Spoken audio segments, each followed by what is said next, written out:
Salut, c'est Mathieu de Big Buddy. J'espère que vous allez bien. On se retrouve aujourd'hui pour une nouvelle vidéo d'actu. Si tu veux continuer la discussion et suivre l'actu crypto plus en détail, on a un groupe privé sur Telegram. N'hésite pas, le lien est en bio. T'es le bienvenu, c'est 100% gratuit. Comme on le sait tous, dans l'investissement, il y a des cycles, d'accord? Et il y a certaines personnes qui ont réussi à déterminer par des systèmes, bref, des calculs, des choses comme ça qui sont quand même assez incroyables. Ils ont réussi à déterminer comment se déroulaient à peu près les cycles. Donc nous, on est sur des cycles de 4 ans en crypto. On dit toujours, vous avez le bear market, après vous avez le bull, enfin bref, on a compris le système. Vous connaissez ça. Mais ce graphique-là, j'ai trouvé qu'il était très intéressant. On l'utilise beaucoup. Il a été présenté dans le Discord par Yann, qui est notre trader professionnel. Et il nous a montré un petit peu ces choses-là. Et j'ai pensé que c'était intéressant de revenir dessus parce que c'est tellement incroyable de voir un graphique comme ça qui prédit les choses quasiment à l'avance sur tout ce qui va se passer, les grosses crises, les sommets, les bottoms. En gros, c'est ce qui est écrit. Ce graphique indique essentiellement aux investisseurs quand vendre et quand acheter.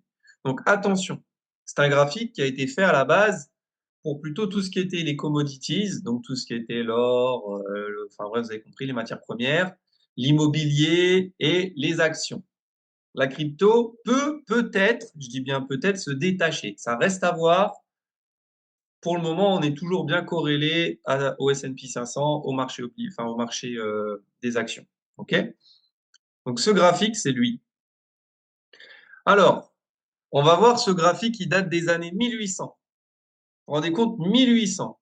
C'est dingue. Il y a un éleveur de porc américain de l'Ohio qui s'appelait Samuel Benner. Donc ça, c'est comme ça qu'on appelle son graphique maintenant, hein, c'est sa formule magique. A peut-être découvert les schémas secrets de ce qui se cache derrière le prix des actifs. Après avoir vu ses propres biens anéantis dans la panique de 1873, il a créé un graphique prévoyant la hausse et la baisse du prix moyen du porc, du maïs et de la fonte, identifiant un cycle de 11 ans pour le premier, ainsi qu'un cycle de 27 ans pour le second. En 1875, il a dévoilé sa formule magique dans des prophéties de Benner sur les hausses et les baisses futures des prix. Et depuis, elle a été une précision effrayante pour prédire les hauts et les bas des marchés boursiers mondiaux, y compris le crack de Wall Street, la Seconde Guerre mondiale et la bulle Internet. Et pire que ça, même le Covid. C'est assez hallucinant quand même. C'est assez hallucinant. Donc, le cycle identifie les mouvements en fonction de trois séquences. Vous avez prospérité, les prix des matières premières et la récession. D'accord? Prospérité selon un modèle de 16, 18 et 20 ans. Ce qui signifie que vous devez vous attendre à 16 ans entre les deux premières périodes prospères, 18 entre les deux suivantes et 20 entre les deux suivantes afin de revenir à 16. Les prix des matières premières sont à leur plus bas niveau sur une période de 8, 9 et 10 ans et la récession selon un modèle de 5, 6 et 7 ans. Donc là, on voit entre les écarts qu'il y a entre à chaque fois. 18, 20, 16, 18, 20, 16, 18. OK? 8, 9, 8, 9, 10. Enfin bref, c'est ce qu'il explique là. 16, 18, 20. Donc c'est là. Ensuite, on a 8, 9, 10. Donc là, c'est là. 8, 9, 10. OK? Et selon un modèle de 5, 6, 7 ans. Donc là, c'était là en bas. 5, 6, 7 ans. C'est là-dedans dans ces petits carrés. OK? Comme ça que ça se passe. Le graphique indique essentiellement aux investisseurs quand vendre et quand acheter, ce qui a valu à Benner une renommée nationale en tant que gourou économique. C'est quand même hallucinant de voir comment ça se passe. Donc vous avez, c'est divisé en trois parties, A, B et C. D'accord? Donc on va aller regarder ça. Aujourd'hui encore, les investisseurs particuliers partagent le cycle de Benner sur les réseaux sociaux. Il y en a qui s'en servent, hein, c'est quand même dingue, hein. Franchement, c'est impressionnant. Par exemple, en suivant ces cycles, vous auriez vendu des actions dans la zone B de 2007, juste avant le crash financier de la zone A. Qu'est-ce qui s'est passé en 2007-2008? Enfin 2008, la crise des subprimes. Et regardez, 2007, c'est ici. Ça, c'est des ventes. À chaque fois qu'on est à ce niveau-là, il faut vendre.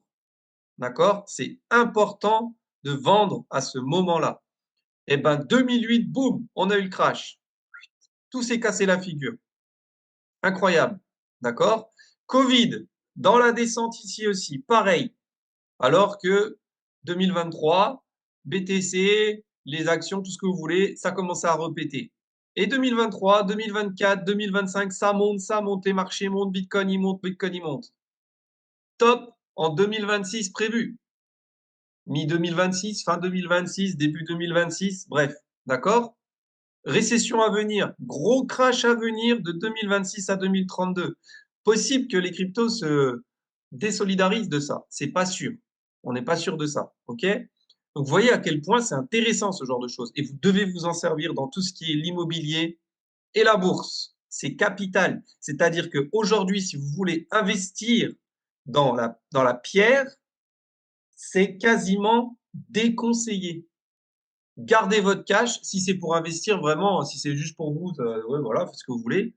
Par contre, si c'est pour investir dans un immeuble, dans une maison ou quoi que ce soit, faites attention. Le cash, il faut le garder. Le cash, il doit être vendu là. La 2026, il faut vendre. Et quand ça va redescendre à cet endroit-là, par ici, vous allez pouvoir commencer à avoir les meilleures, mais les meilleures offres que vous pourriez, enfin, vous avez pu rêver, dont vous avez pu rêver, pardon.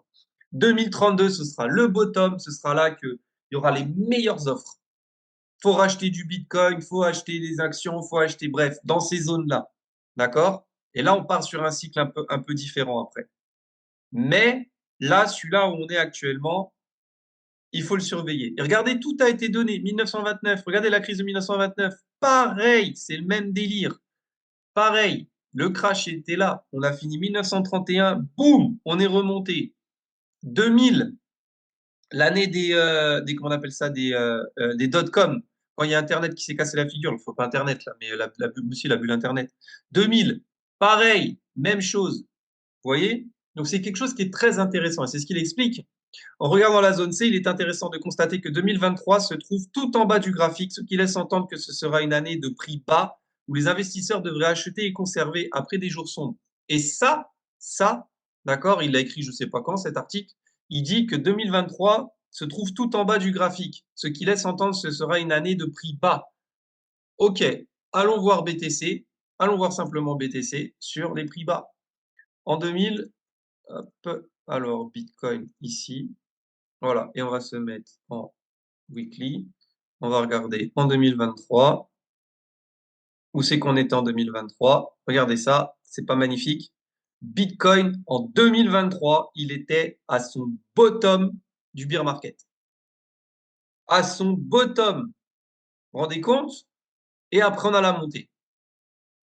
C'est exactement ce qui s'est passé sur notre ami. Pareil, c'est la même chose. Donc, le mec, il a écrit ça, je ne sais pas quand, j'en sais rien, ça date de quand cet article? Le 12 avril 2023. Ah oui, ok. Donc, c'est exactement ce qui s'est passé. 2023, on a eu le bottom. D'un point de vue rationnel, il y a plusieurs raisons pour lesquelles le graphique s'est avéré précis jusqu'à présent. Il est vrai que les marchés sont cycliques, ça c'est vrai, c'est ce qu'on dit toujours, tout comme les produits agricoles sont en phase avec le cycle de la nature. Les cycles solaires ont un impact sur les rendements des cultures, affectant l'offre agricole, patati patata. C'est quand même incroyable. Le comportement humain, bref, ainsi de suite, patati patata. Mais comme vous pouvez le voir, c'est une courbe enfin un graphique qui est très, très, très important. D'accord? Donc, vous pouvez l'utiliser pour, comme je disais, l'immobilier, les actions, enfin, toutes ces choses-là.